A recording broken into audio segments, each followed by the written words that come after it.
Good morning, everyone, and welcome to the PivotBoss Pre-Market Report for August 16th, 2017. I'm Frank Ochoa, aka PivotBoss. Here's a look at the daily time frame of the ES.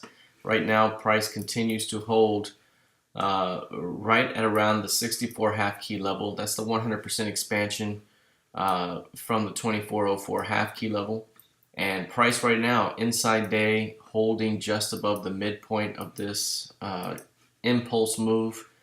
Right now, just kind of sitting up here, and it's very reminiscent of how things played out last year at around this time. So if we go back to last year ahead of the election here, you had price trading pretty quietly here, and then this thing kind of shakes down and is now holding something like that. It had been very, very quiet, widened the range here, and then eventually pushed higher and continued onward. But it was a way to widen the range and widen the playing field a little bit, and also kind of a stepping stone for pushing higher off that zone. We're still in an upward trending market. The 100% expansion target, so to update you here, we got this 24.88 down to 24.30. That's our key range from the new impulse sell-off after the bounce back to the midpoint. That's 24.59. So at some point here, whenever we're done with this range, the expectation would be that we come up here and finish this target at 25.46. So 25.46, the next upside target in the ES. Of course, that is also dependent upon market structure remaining intact. But right now, holding right at the center here, keep an eye on 64 half. 57s has been kind of the pivot we've been watching in the trading room. 57 half is kind of the above or below. So if price gets down to 57 or 57 half and drops down below that zone and pops back above it, that could be a rejection back up. If price fails to hold 57s, it could be a retest back below. So keep an eye on 57s. But right now, right at the center of the range, very difficult to kind of push anything from here. But if there's a failed new low, that could launch this thing even higher. All right, let's take a look here at crude oil. I mentioned before that crude oil here has started to look weaker and weaker.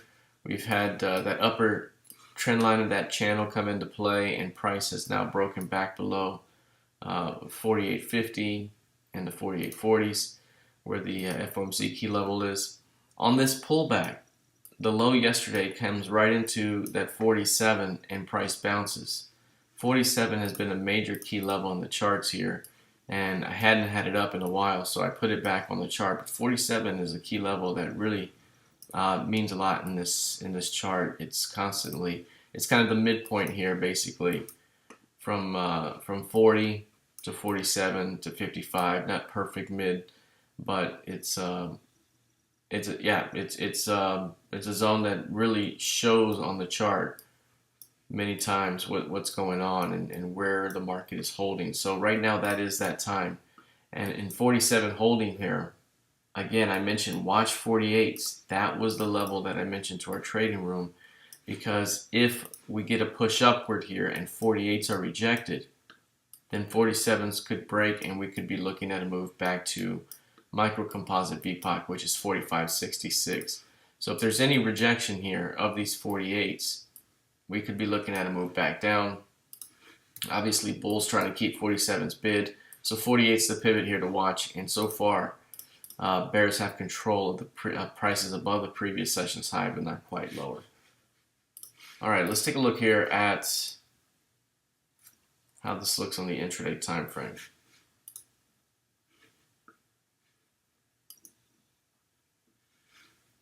All right, so on an intraday time frame, let's put it to a 512 tick. Yeah, let's do that. So here we are. Basically, here's the 48 level. Here's 47.65. That's the FOMC key level from May 3rd. Look how the market's respecting that level right now. But this is the level right here. If price pops up here and rejects, that could be an early sell for a push back down toward 47 and down into 45.66s, which is that composite VPOC way down here. So we could be looking at much, much more selling pressure ahead. But it's kind of dependent upon this level because, again, If we get a push through it and a defense, then we're likely grinding back up the range. So right now, keep an eye on this zone. Short term, fade the edges until proven otherwise. So let's take a look here at gold futures.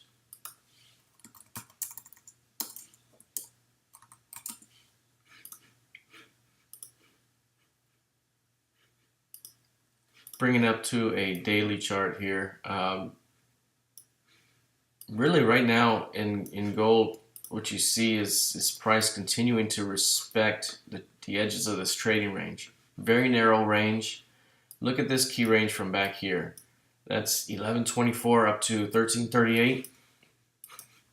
And most of the trading recently has taken place between the middle of that range.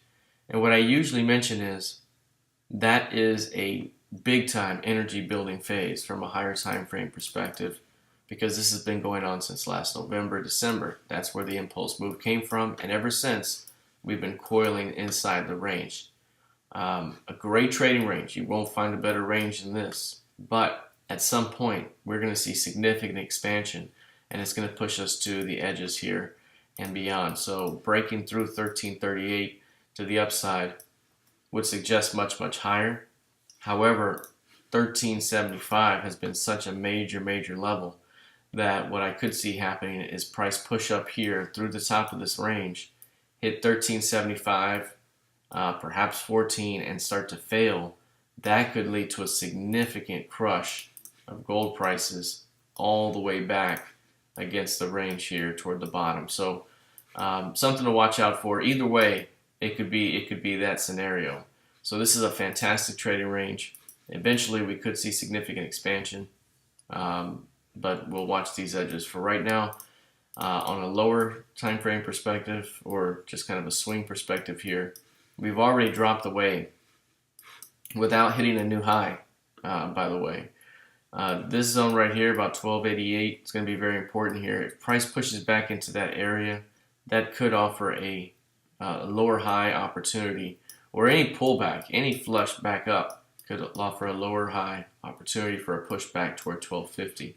There may be one more move coming, because again, this has been a very bullish market. If you look at how nice this trend has been since the July low, it's been a very bullish trend here. We're now at the zone where it could at least try. And so if it does and fails, that failure could easily lead to a move back down to 1250. So keep that an eye on that opportunity. Lastly, let's take a look at the NQ. I mentioned yesterday that 5900 to 5950 was the range to watch throughout the day. And that's basically the range that held throughout the day. And so far, we're holding it again. That's 2 days in a row. We're right here at this range inside day right now. Very narrow 2-day range. Being that we're right here at 5907 half, right at the top, lower highs here, lower lows. Again, below 5900 could run the stops, and we could easily retest 5729, followed by another bounce back up.